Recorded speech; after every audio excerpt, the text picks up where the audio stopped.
In other news, Kasim Hafeez grew up in a fundamentalist Muslim household in England. He was taught to despise Israel and hate the Jewish people. Earlier I spoke with Hafeez, and he told me that his life began to change when he read Alan Dershowitz's book, The Case for Israel. Hafeez now speaks out on behalf of Israel through the Stand With Us organization. Well, it was the first step of me seeing Israel in a positive light. Up until that point, there was always a negative connotation, and there was nothing good ever said about Israel. So it was the first time. Firstly, I'm seeing Israel in a positive light, and secondly, a lot of the myths I believed to be true were pretty much debunked. How did the Muslim community and your friends react to this change? I think it's been very difficult for some. There's been a mixture of suspicion.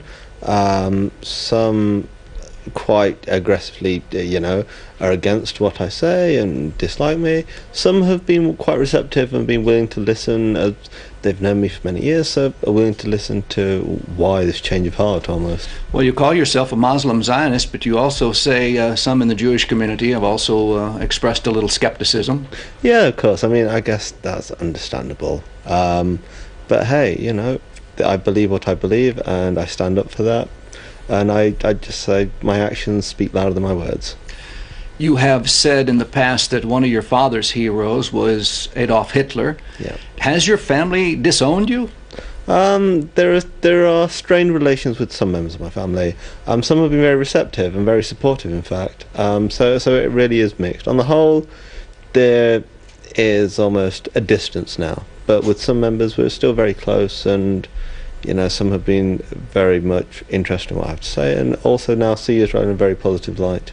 With your newfound understanding of Israel and the Jewish people, have you had an impact or been able to influence any other Muslim young people to see the light, so to speak? Well, it's to start with my family. I mean, with the younger cousins, they've not been exposed to the real Israel. They don't meet any Jews in the community they live, so we've been able to have these conversations which I myself, being young, wasn't able to have. I wasn't able to question the ideas that I was told were fact.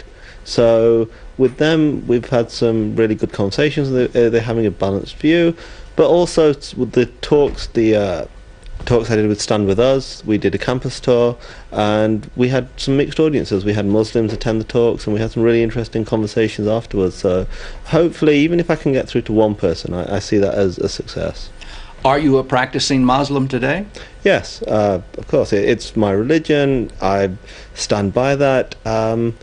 But my support for Israel is not based on my religion or the religion of people in Israel. It's based on supporting a liberal democracy, which unfortunately is targeted all over the world unfairly. As you began to explore this new lifestyle or new way of thinking, you actually came to Israel for a visit. What was your impression, your first impression? This is insane, to be honest, because it was not what I expected. I was expecting, the buzzwords, this apartheid state, but here I was seeing Muslims, Jews and Christians coexisting, living together, Muslims going to mosques. I walked past a mosque in Tel Aviv just yesterday, and this is the side of Israel people don't know. They don't know that Muslims and Christian Arabs serve in the Israeli Defense Forces. There is this real difference between what is reality as we see it outside of Israel, and what is actually happening here. So it was a real eye-opener.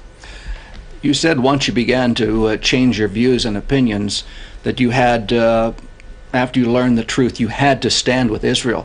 But the fact is you didn't have to stand with Israel. You could have just continued living your life. Well, I would disagree, because I think everybody has a choice, regardless of their religion or belief or lack of, where they have to do what's right by themselves, the moral thing to do.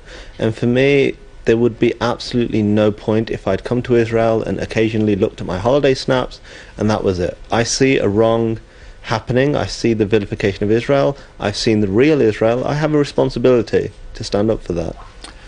Kasim Hafeez, we want to thank you for being our guest on Thank you. IBA English News. Thank you so much.